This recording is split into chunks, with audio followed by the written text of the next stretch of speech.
Kasih Tuhan suci dan melampaui pemahaman manusia.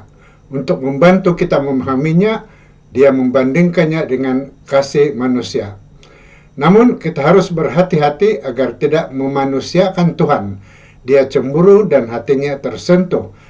Tapi tidak seperti manusia, kasihnya tetap kudus dan sempurna. Ringkasan ini meliputi topik yang dipaparkan.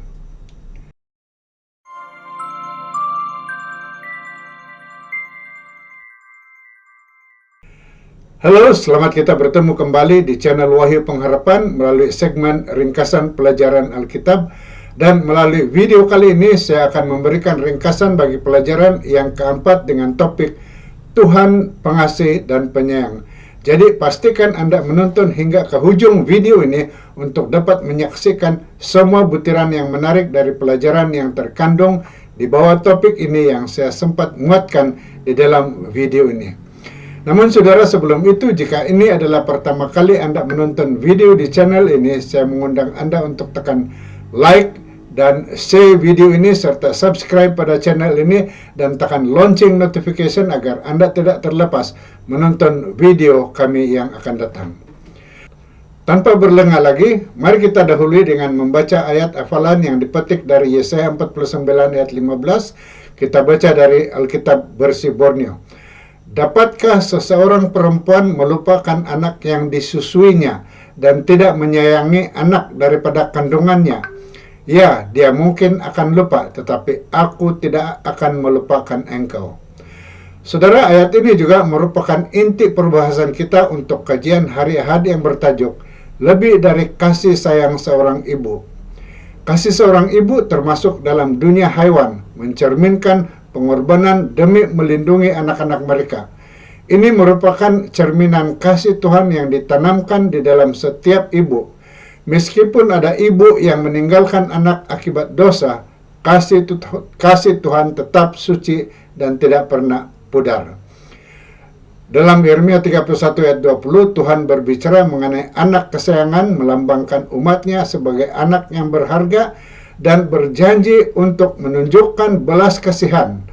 Ada istilah raham di sini yang menggambarkan belas kasihan ilahi sebagai kasih seorang ibu terhadap anaknya. Dari istilah ini kita mendapat perkataan rahim, di mana anak berada dalam kandungan seorang ibu. Walaupun kita sering tidak taat, kita tetap berharga di mata Tuhan dan Dia sentiasa mengingat serta bersukacita atas kita dengan hati yang penuh belas kasihan. Saudara, seterusnya pada Isnin kita membahas topik kasih yang mengharukan. Kita baca ayat di dalam Hosea 11 ayat 8b yang berbunyi, hatiku begitu bergejolak, lantas terus tercetuslah belas kasihanku.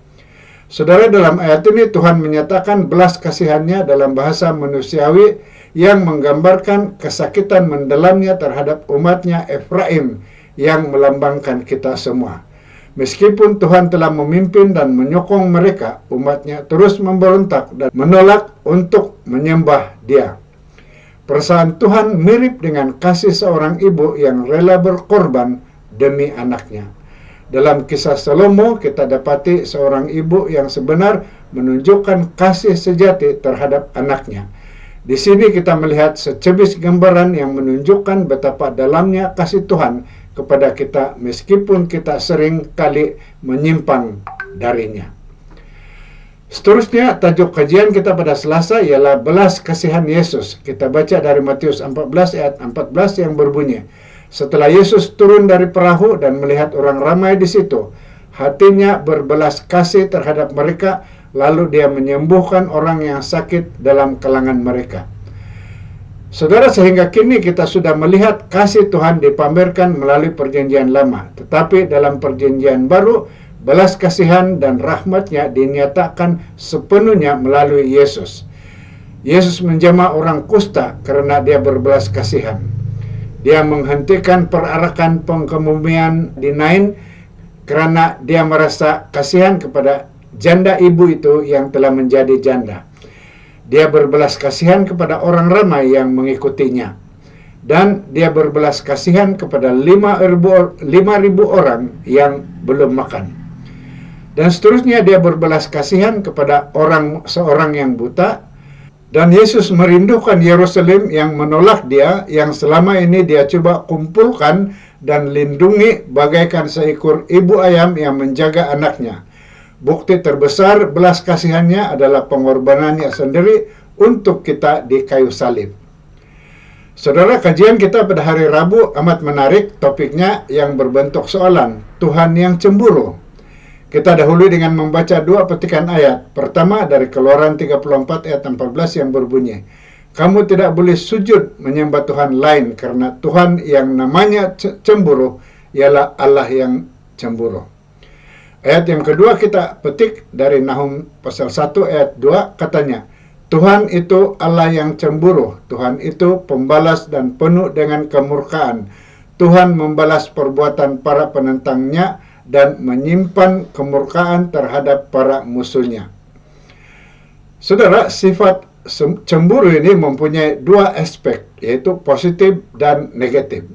Aspek positif termasuk perhatian dan ketekunan dalam melakukan sesuatu dengan baik serta passionate, gairah terhadap seseorang. Sebaliknya, aspek negatif melibatkan iri hati, harapan keburukan bagi orang lain, dan kecurigaan terhadap ketidaksetiaan.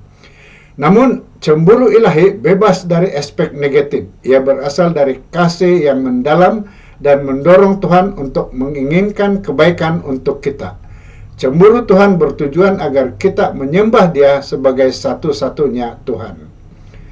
Saudara, Paulus juga menunjukkan cemburu ilahi itu di dalam kasihnya terhadap jemaat, dan dia menginginkan mereka agar sentiasa setia kepada Kristus seperti yang dinyatakan dalam 2 Korintus 11 ayat 2, katanya, aku cemburu terhadapmu dengan cemburu ilahi, karena aku telah menunangkan kamu dengan Kristus dan ingin menyerahkanmu kepadanya sebagai anak darah yang suci. Saudara, akhir sekali kita membahas topik pengasih dan penyayang. Kasih itu penyabar dan penyayang. Kasih tidak iri hati, tidak membanggakan diri dan tidak angkuh. Kasih tidak berkelakuan biadab, tidak memburu kepentingan sendiri, tidak cepat meradang, tidak memperhitungkan kesalahan orang lain. Kasih tidak gembira dengan kejahatan, tetapi gembira meraihkan kebenaran. Kasih tahan menderita segala-galanya, percaya akan segala-galanya, berharap akan segala-galanya, terus-menerus menanggung segala-galanya. Kasih tidak akan lumput. 1 Korintus 13 ayat 4 hingga 8. Saudara, dalam 1 Korintus 13 ayat 4 hingga 8 menggambarkan kasih manusia dan kasih ilahi, mencerminkan kasih Tuhan yang seharusnya kita pancarkan sebagai buah Roh Kudus dalam Galatia 5 ayat 22. Untuk mencerminkan kasih ini, kita perlu menyembah Tuhan yang adalah kasih, sehingga kita diubahkan melalui peneladanan. Kita juga harus merespon kasihnya dengan menunjukkan belas kasihan dan rahmat kepada orang lain. Kita perlu memohon kepada Tuhan untuk mengubah hati kita agar Dia memberikan kasih yang suci dan murni, yang mengangkat yang baik dan membuang segala kekotoran di dalam diri kita. Saudara, marilah kita meminta Tuhan untuk memberikan kita hati yang baru baginya dan bagi sesama manusia, kasih yang suci dan murni, yang mengangkat segala yang baik dan membuang segala kekotoran dari dalam diri kita. Saudara, sebagai kesimpulan, kasih Tuhan tidak terbatas, penuh belas kasihan dan memanggil kita, menyeru kita untuk hidup dalam kasih yang sama dengan menyembah Dia dan menunjukkan kasih kepada sesama manusia. Konsep Allah yang cemburu dalam Keluaran 34 ayat 14 mencerminkan kasih dan kesetiaan Tuhan terhadap umatnya. Cemburu Tuhan bukanlah iri hati manusiawi, tetapi berasal dari kasih yang mendalam dan satu keinginan agar manusia setia kepadanya, seperti kasih suami terhadap istri.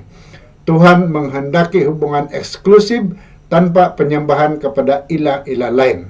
Cemburu ilahi adalah ungkapan kasih yang penuh perhatian dan perlindungan, mencerminkan sifat Tuhan yang pengasih, dan Tuhan inginkan umatnya tidak menyembah dewa-dewa yang tidak berguna, karena hanya Dia yang dapat memberikan kehidupan yang kekal dan berkat yang sejati. Sekian ringkasan pelajaran Alkitab untuk kajian minggu ini. Saya berharap Anda telah mendapati maklumat yang dikongsikan sangat berinformatif dan membantu. Sekali lagi saya mengundang Anda untuk tekan like dan share video ini serta subscribe pada channel ini dan tekan lonceng notification agar Anda tidak terlepas menonton video yang akan dimuatkan nanti.